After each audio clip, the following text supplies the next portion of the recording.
अपराध सहस्राणि क्रियन्ते हर्निशं मया दासोऽयमिति मं मत्वा समस्व परमेश्वरि आवाहनं न जानामि विसर्जनम्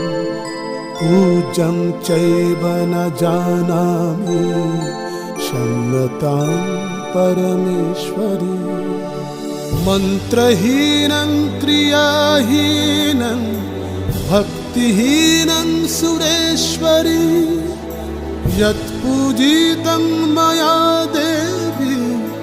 परिपूर्ण तदस्तु मे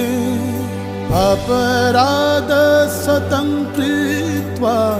जगतं नेति चोचरेत् यद्गतिं समवाप्नोति